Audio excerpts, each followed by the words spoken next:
ដងស្ទឹងសង្កាយខែលិចផុតទៅតោចោយាមផ្លូវនៅក្បែ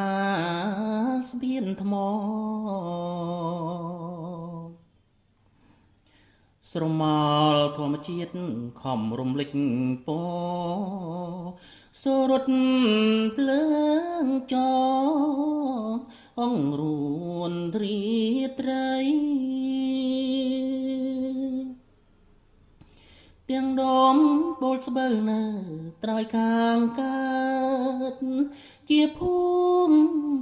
កំណើតឋានស្នេហ៍កវីតាមផ្លូវមានគេលក់នំចំណីឥឡូវរឿងថ្មីឲ្យយើងភ្លេច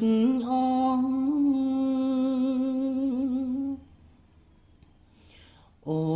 នកុំជេរស្ទឹងបើខឹងនឹងបងទុកគ្រាន់ដើរឆ្លងនឹករឿងស្រណងទឹកអើយហូរទៅកុំនៅក្រៀមក្រំនោមដួងចិត្តស្មងទៅប្រាប់នាងផងអូស្ទឹងសង្កែធ្លាប់តែផ្ញើចិត្ត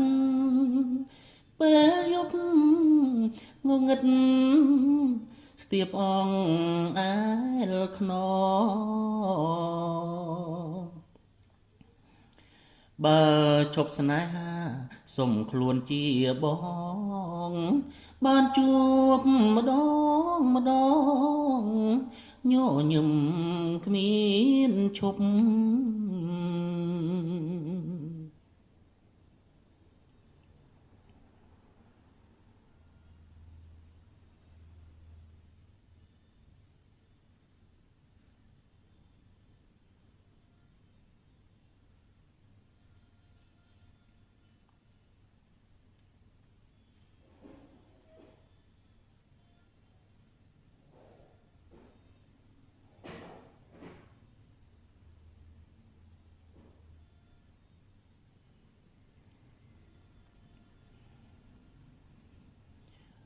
អូនកុំ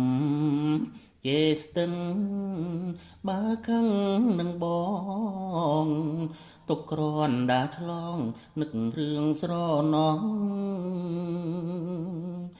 ទឹកអើយហូរទៅកុំនៅក្រៀមក្រងនួមដួងចិត្តស្មងទៅប្រាប់នាងផងអូស្ទឹងសង្កែធ្លាប់តែផ្ញើចិត្តពេលយប់ងងឹតស្ទាបអង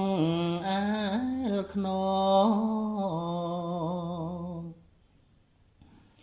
បើឈប់ស្នេហាសុំខ្លួនជាបង